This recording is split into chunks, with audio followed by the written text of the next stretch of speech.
नमस्कार मंडळी, कसे आहात सगळे। आज आम्ही चाललोय एका खास पाहुणचारासाठी, तो म्हणजे हुरडा पार्टी। आम्ही निघालोय बीडवरून चौसाळ्याला, माझ्या आजोबाच्या शेतामध्ये। अंतर तसं 30-35 किलोमीटर आहे, पण रिक्षात जागा नव्हती म्हणून म्हणलं चला आपलं गाडीवर निघूया। खूप दिवसापासून गावाला जायचं होतं, परंतु वेळ मिळत नव्हता। शेवटी आज वेळ काढला आणि आलोच शेतात। शेतात पाय ठेवतात समोर दिसलं एक सुंदर तळ। पाणी बघूनच अर्धा थकवा निघून गेला। आता उशीर न करता हुरड्याची तयारी सुरू झाली। आईने सांगितले एक खड्डा खणा, त्यात जाळ लावून निखारे तयार करायचे। आम्हाला थोडं नवीन होतं, पण आई जसं जसं सांगत होती तसं तसं आम्ही करू लागलो। माझा छोटा मुलगा आणि पुतण्या उड्या मारत मारत आम्हाला ढाळा खायला घेऊन आले। एकीकडे आमची तयारी सुरू असताना माझी बायको आणि वहिनी शेतातून ढाळा, हरभरा आणि ओला ओंबी म्हणजेच गहू या घेऊन येत होत्या। कमाल आहे, शेतातील एकही काम येत नसताना आपल्या कामाच्या खायच्या वस्तू त्यांनी बराबर शोधून आणल्या। आता ते एवढं काही घेऊन आलेत म्हणल्यावर आपल्याला कुठं दम निघतोय। मग काय, आम्ही तिथेच त्यावर ताव मारला। पण खूप आंबट लागत होतं, कारण शेतातील या हरभऱ्याला आम लागलेली असते। आता हुरडा खायचा आहे म्हणल्यावर आम्ही काही लाकडी गोळा केली।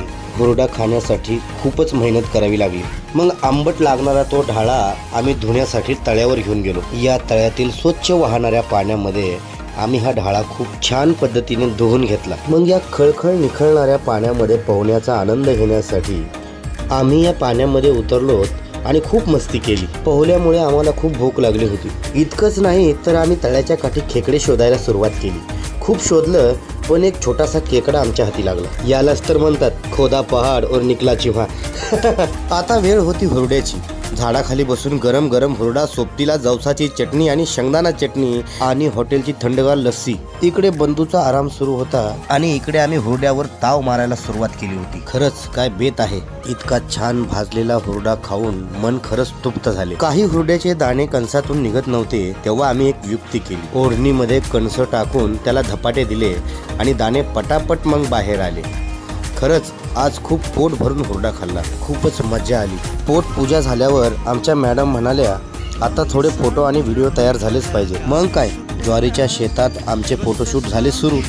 कधी आम्ही शेतातून धावलो, कधी एकमेकांच्या हातात हात धरून चाललो आणि या ज्वारीच्या शेताची पाहणी केली। जेव्हा मी तिला या ज्वारीच्या शेतामध्ये गोल गोल फिरवू लागलो होतो, तेव्हा खरंच मला वाटलं आयुष्यातलं सगळ्यात मोठं सुख हे बायकोच्या आनंदातच असतं। पण सगळ्यात गोड क्षण तो होता जेव्हा तिने मला अचानक एक फूल देऊन सरप्राईज दिलं।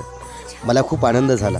मी तिला थँक्यू म्हटलं। मित्रांनो, निसर्गाच्या सानिध्यात घालवलेला हा दिवस आमच्यासाठी कायम लक्षात राहील। आपल्याला हा व्हिडिओ आवडला असेल तर लाईक, कमेंट आणि शेअर करायला विसरू नका मित्रांनो। असेच नवनवीन व्हिडिओ पाहण्यासाठी मला फॉलो करा। धन्यवाद।